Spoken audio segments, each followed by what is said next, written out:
Hello and welcome to an emergency pod. I am your host, Michael Patrick Rooney, joined by the great Kendall J. Rogers, an emergency pod for D1Baseball.com. Before we get started, I want to let everyone know it's time to prepare for takeoff because Academy Sports and Outdoors is your new home for Jordan Brand. Swag up today and take flight on the court, off the court, and above the court. Making plays in the latest head-to-toe Jordan gear is fun for the whole family. The Jordan collection is available in-store and at academy.com. Elevated styles and shoes for everyone. Unstoppable value every day.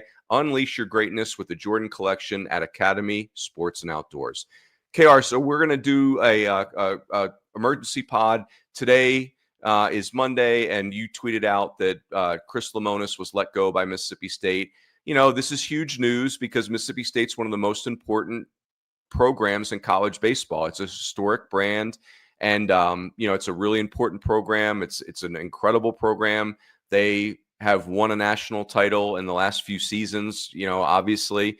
I want to first talk about Chris Lemonis. There are 8 coming into 2025. There were 8 coaches out of 305 head coaches in Division I baseball. We had 8 active coaches who had won a national championship, and Chris Lemonis is one of them. And I just think he's had a spectacular career. Chris Lemonis was not someone that got rushed to head coach. He spent 20 years as an assistant coach.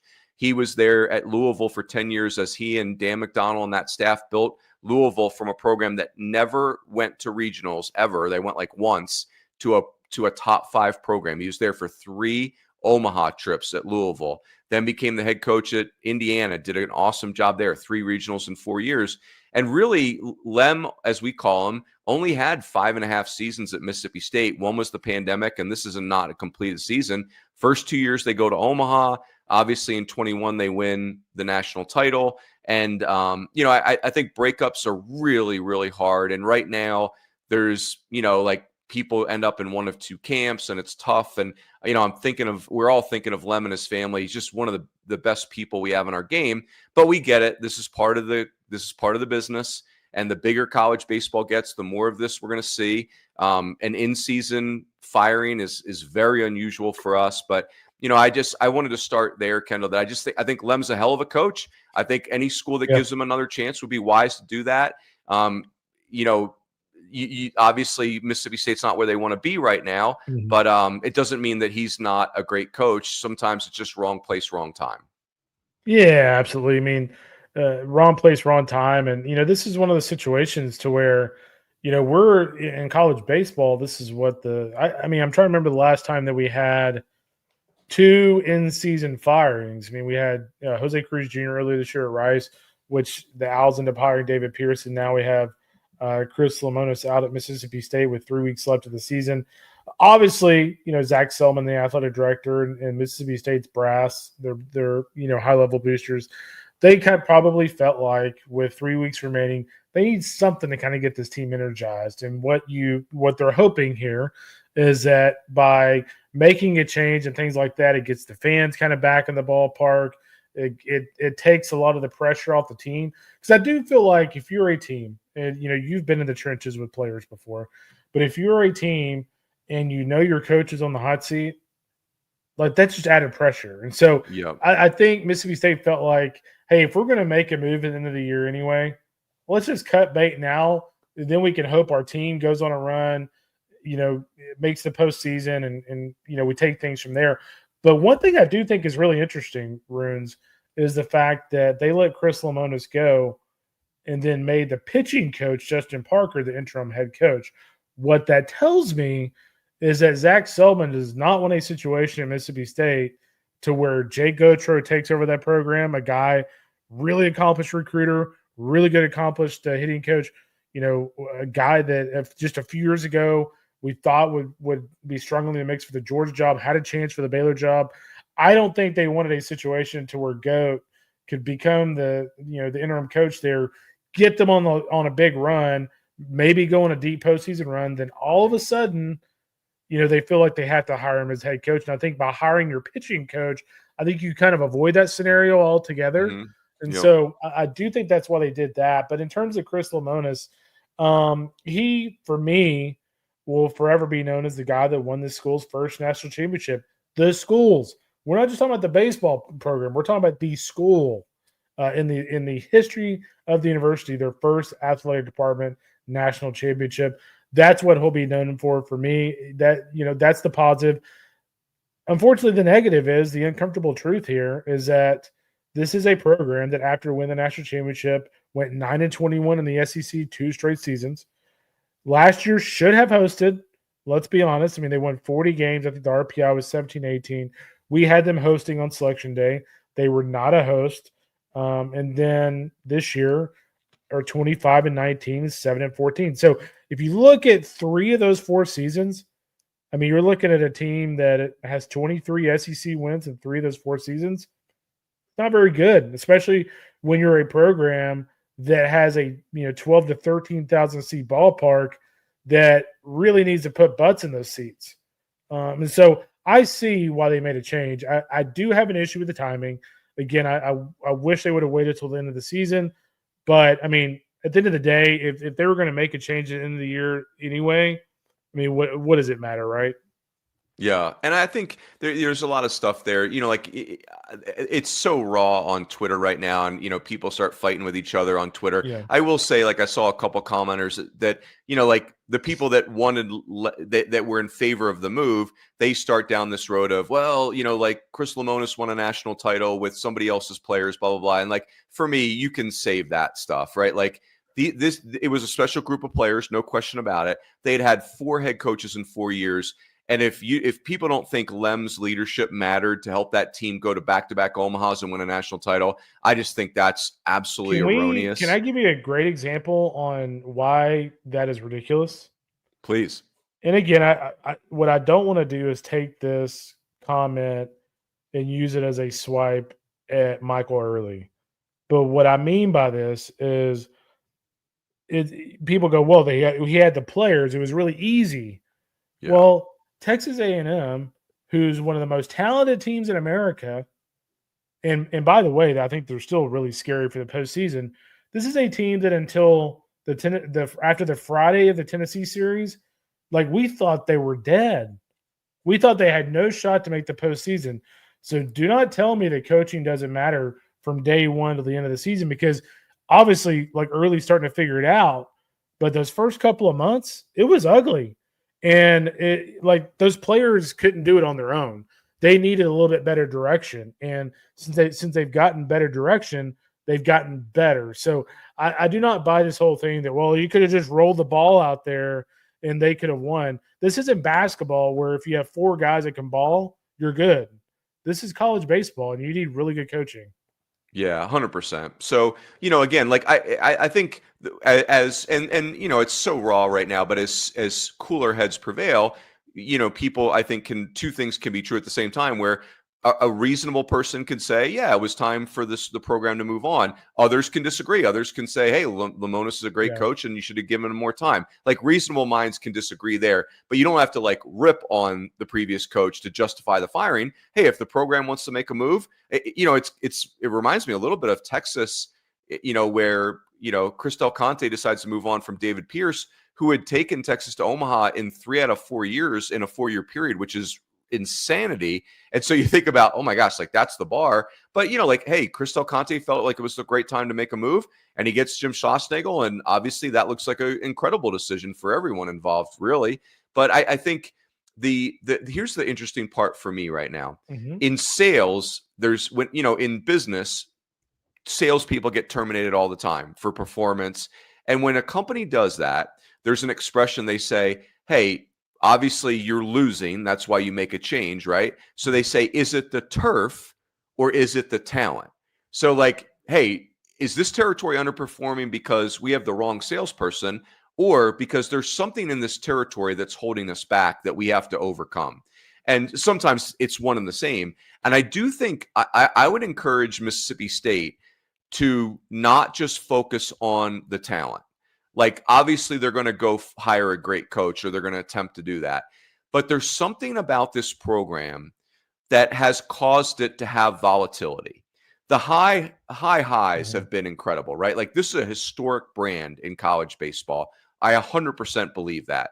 But there have been very low moments. The LSUs of the world seem to never bottom out in baseball.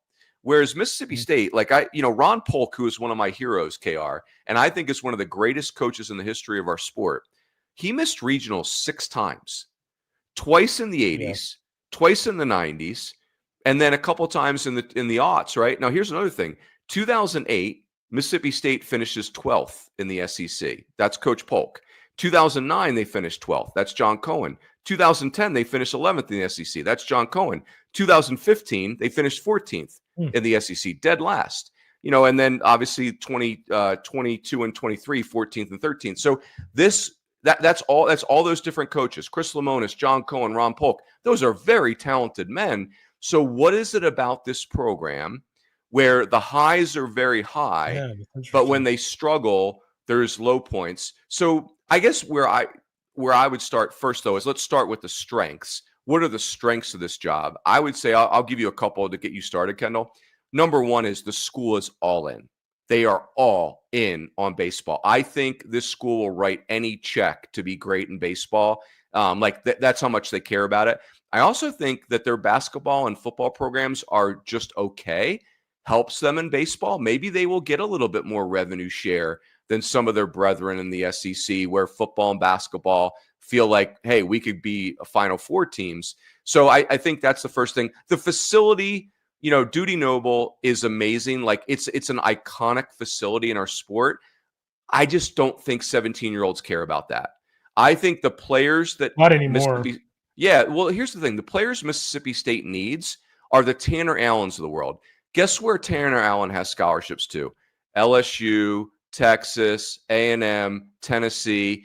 Is Dudy Noble that much better than those other facilities? For an adult, you could argue it, but for a 17-year-old kid, all 5 are amazing. Yeah, there's no doubt. I mean, I'm the first person to look at the dude and go, "Oh, this is incredible! Like this is as good as it gets." Like I think I had it as my favorite ballpark today when I was ranking ballparks.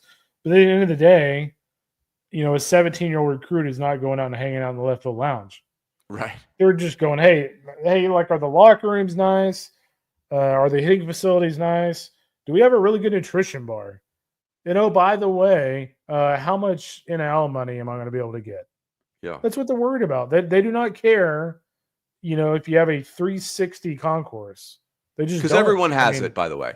Every school that these kids they all have gorgeous places. Yeah, so I don't want to. I mean, I don't think we're definitely not bagging on their situation.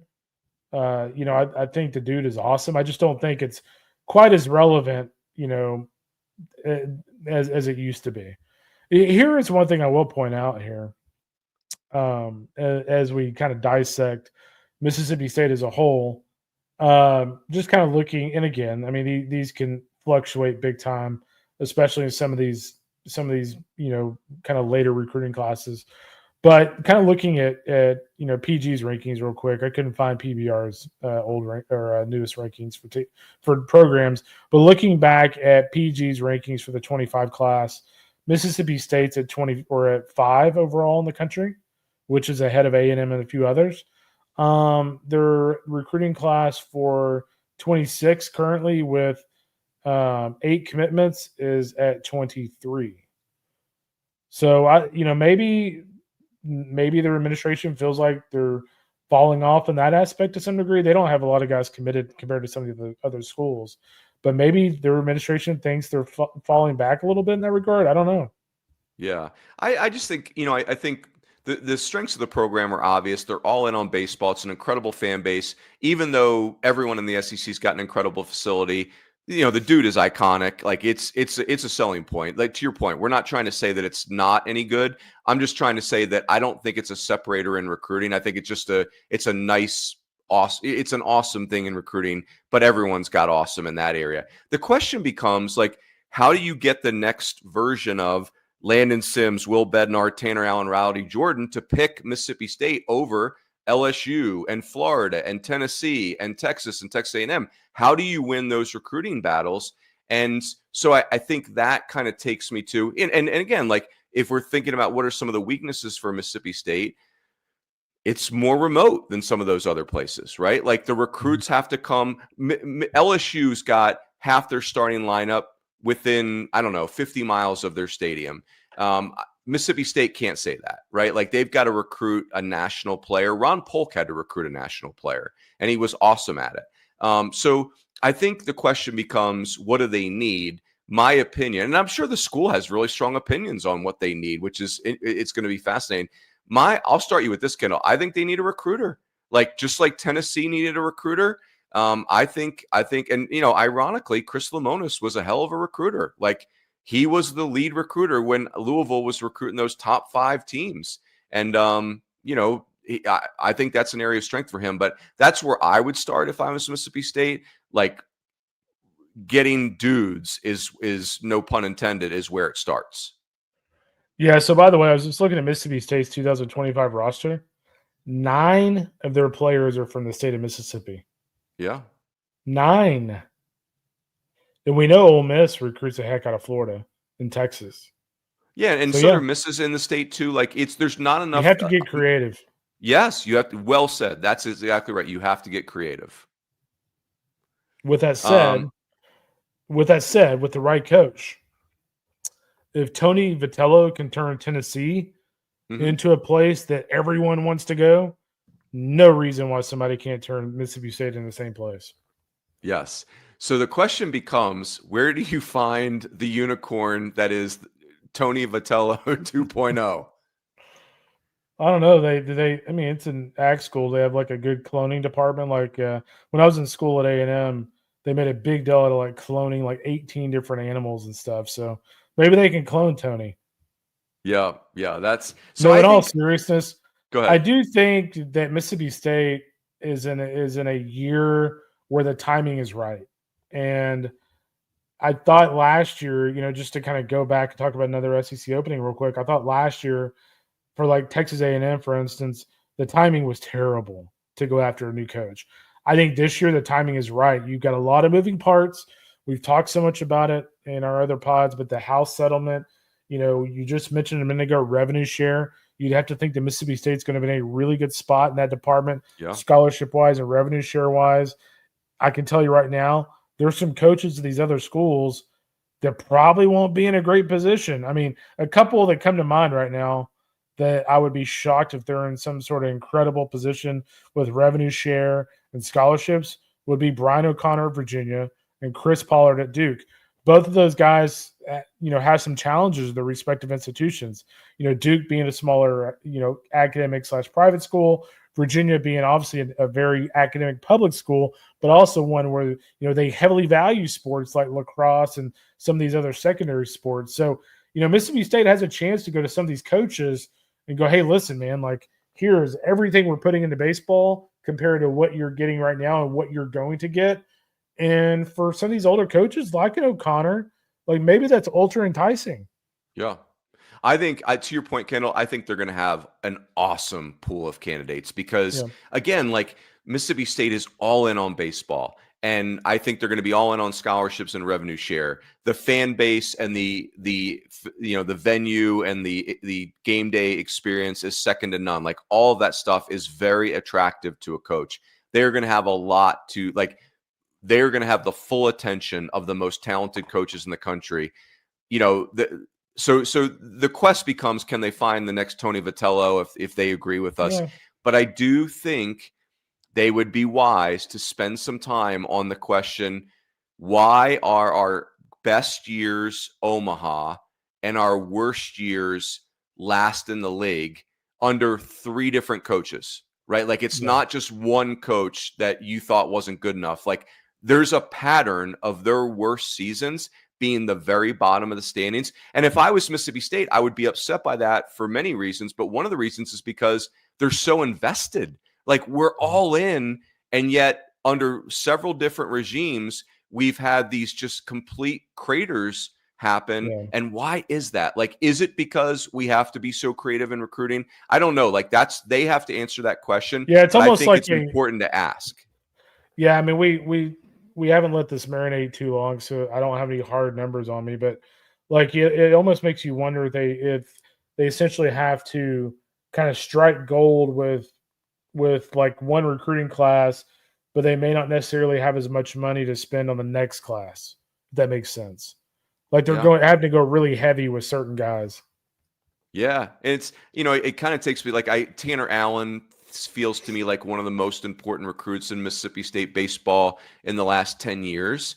And like as I'm told the story, that was a flip. Like Tanner Allen was committed to LSU when Andy Canizero was an assistant there, and then when Andy came over here, he was flipped to Mississippi State. Now, like that stuff's not documented. That's just kind of like tales that you hear on the street, but maybe it's true. Probably is true. Honestly, like I tend to believe those things more often than not. But either way, yeah, and either way, Tanner Allen had choices, right? So like that's the caliber of player you need. The player you need them to say no to those other places and say yes to Hail State, and it can be done. It's been proven. It's just hard. The SEC is just what's crazy about the SEC. I feel like it's even a much different animal than it was when even Lemonis took over. Think about the SEC when Lemonis took over and like how many programs are really good now. Kentucky, is a regional team every single season now. Tennessee is the elite of the elite now. It's just a different animal than it used to be. Oklahoma's in the league. Texas is in the league. It's different. It just is. Yeah, when Chris Lemonis took over at Mississippi State, Kentucky hadn't been to Omaha yet. Tennessee had been to one regional in 13 years. And it's and that's the tough part. Like this league is so difficult, and every game that's played in the SEC has a winner and a loser. And so this is kind of like chapter 2 of welcome to big time college athletics, college baseball, right? Because what we saw with Texas last year, that craziness, and now with this situation at Mississippi State. But again, just to reiterate, Chris Lemonis, hell of a coach, even better person. We think even the fans that were in favor of this decision, I think deep down they all feel for the Lemonis family, right? Like I don't want to cast it off like a funeral or a death, but this is tough, man. Like losing your job is not easy, and for a million different reasons. But again, getting back to the baseball, this is one of the very best programs in our sport. And this is a really important hire, just not for Mississippi State, but for the sport, because this program means a lot to college baseball globally. Yeah, there's no doubt. It's just really interesting times in the state of Mississippi. I mean, last year at the end of the season, there's a lot of discussion about Mike Bianco's future. He's a guy that he's getting older. Like he's not going to coach forever, and so the landscape of baseball in the sport in this state, from now to the next 5 years, I think is going to be dramatically different. Yep. I'll wrap us with this, Kendall. Like right now, like it's angsty, like these breakups are hard, and you end up with like almost becomes politics. Like you're either in the, you wanted to keep Chris Lemonis or you didn't camps. There's going to be a day when everyone that's part of Mississippi State baseball's family will get to celebrate that team that he led in 21 was the first team national championship in Mississippi State athletic history. And that's a really cool thing. And that today's not that day. Today's a hard day, but there'll be a day when everyone gets to celebrate that with Chris Lemonis. It's not one or the other, like time will heal those wounds. And, but in the meantime, I encourage everyone, check out Kendall's, his piece on the site. He's got a list of candidates that he's hearing from his sources, and you updated that as you go, Kendall. Is that fair? Is that how that goes? Yeah, I'll update it as we go. I mean, I don't think knowing how Zach Selman kind of operated, kind of going off the Joe Castiglione playbook at OU, because that's where he kind of learned under. But I wouldn't expect him to add a bunch of names from now to the end of the season. I think they'll probably be a little meticulous behind the scenes about it. But here we go. And it's certainly a really good job. No doubt. There's varying opinions on where you'd have it ranked in the pecking order of the SEC. But the fact is it's a really good job. And with the right person, I think this can be a program that, doesn't have these massive lulls. We'll see if that can happen. Yeah. Ironically, it's a job where you can win a national championship and Chris Lemonis is the guy that proved that. So they are going to have great interest, as they should. So that is it. Hey, we are in the middle. We are approaching week 12. There are 3 weeks of the regular season left.